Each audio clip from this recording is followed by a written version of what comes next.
C'est France 2, c'est juste pour vous poser une question. Est-ce que c'est aujourd'hui tenable de travailler pour une entreprise comme Huawei? Ah, c'est pour ça que vous êtes là? Oui. Bonne soirée. Mais est-ce que c'est juste pour vous demander si c'est aujourd'hui tenable de travailler pour une entreprise comme Huawei? Oui, bonjour monsieur. Vous voulez pas répondre? Bon, écoutez, vous prenez rendez-vous, hein, vous faites comme tout le monde, vous prenez On rendez-vous. a essayé de prendre rendez-vous. Que vient faire un ministre de la République au conseil d'administration d'un groupe chinois qui, en plus, est fustigé de toutes parts? Huawei est un champion mondialisé extraordinaire et donc je pense qu'il est de bon ton qu'il y ait sur le marché, y compris en Europe, c'est l'intérêt de l'Europe, c'est l'intérêt de la France, une diversité de fournisseurs. Pourquoi Huawei embauche-t-il d'anciens hommes politiques français pour défendre ses intérêts?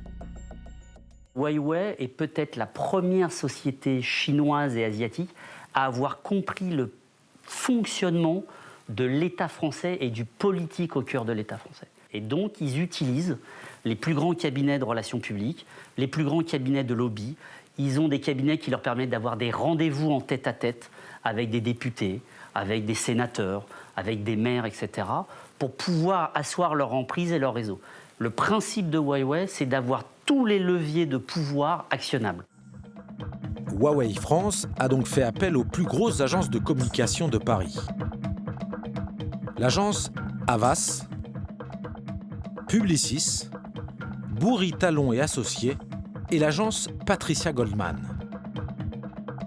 Cette dernière gère également la communication de Jean-Marie Le Guen. Pendant 6 mois, à plusieurs reprises, nous leur avons demandé un entretien. Et toujours la même réponse. Je vous confirme que ni Huawei ni Jean-Marie Le Guen ne prendront la parole. Quel rôle exact a-t-il été confié à l'ancien ministre et nouveau chroniqueur de la chaîne LCI? Nous sommes allés à sa rencontre. C'est France 2, c'est juste pour vous poser une question. Est-ce que c'est aujourd'hui tenable de travailler pour une entreprise comme Huawei? Ah, c'est pour ça que vous êtes là? Oui. Bonne soirée.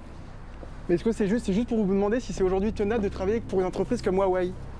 Oui, bonjour monsieur. Vous voulez pas répondre? Bon, écoutez, vous prenez rendez-vous, hein, vous faites comme tout le monde, vous prenez On rendez-vous. a essayé de prendre rendez-vous. Ces derniers mois, Huawei a été écarté du marché de la 5G par les dirigeants américains et anglais. En France, ils ont encore espoir. Et pour parvenir à ses fins, Huawei n'embauche pas que des visages connus. Il recrute aussi parmi les petites mains des cabinets ministériels. Nous l'appellerons Vincent. Pendant 3 mois, cet ancien haut fonctionnaire de Matignon a travaillé comme lobbyiste. Salaire, 8 500 € par mois, avec un objectif, l'Élysée. Huawei recrute des gens comme moi pour faire en sorte de débloquer certaines situations, que ce soit tout simplement accéder à un ministre en déplacement en Chine. Bon, les officiels de Huawei ont envie de pouvoir rencontrer Bruno Le Maire quand il va en Chine. Mais l'objectif principal, et qui a, pour le coup, pendant toute ma mission, c'est de rencontrer le président Macron. Alors là, mais, je veux dire, tous les jours, on nous demande ça. Les officiels de Huawei qui sont à Paris sont obsédés par l'idée de donner l'image à Shenzhen qu'ils sont de mèche avec le pouvoir français. Shenzhen, le siège de Huawei. Avoir l'accès au président en direct, c'est se donner un poids et une influence énorme. Il n'y a pas que Huawei qui cherche ça, il y a plein d'autres sociétés. Sauf que là, ils ont mis des moyens pour y arriver. Je rappelle, la France a un poids particulier dans l'Europe, une histoire avec la Chine. C'est elle qui a créé avec les Allemands l'Europe. Donc, avoir un partenaire comme la France et être influent en France, c'est être influent aussi sur l'Europe. L'homme qui chercherait à conquérir l'Europe, le voici. Zhen Zhangfei. À 75 ans, cet ancien colonel de l'armée chinoise est le tout-puissant patron du géant des télécommunications. Le père fondateur est totalement mythifié par cette entreprise. On raconte son histoire, on la sublime, on montre à quel point il est parti de rien pour arriver à un empire gigantesque. Moi, en tant que nouveau salarié, on m'a fait lire et traduire sa pensée profonde en français. L'ancien ministre de l'économie, Arnaud Montebourg, se souvient de sa visite officielle au siège de Huawei. Donc je suis allé rendre visite à M. Ren, le président de Huawei, à Shenzhou. Et j'ai observé, d'abord en arrivant, que M. Ren avait fait construire une réplique de la Maison Blanche dans l'entrée de Huawei.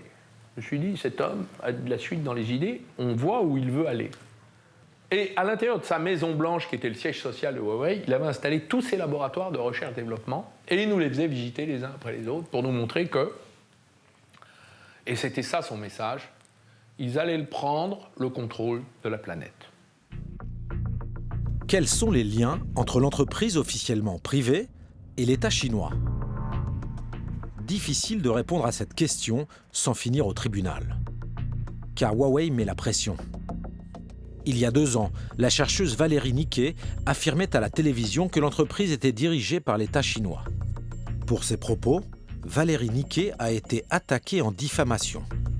Aujourd'hui, elle n'ose même plus prononcer le nom Huawei. J'ai donné mon analyse du fonctionnement de cette entreprise, qui correspond d'ailleurs à la manière dont fonctionnent beaucoup d'entreprises en Chine.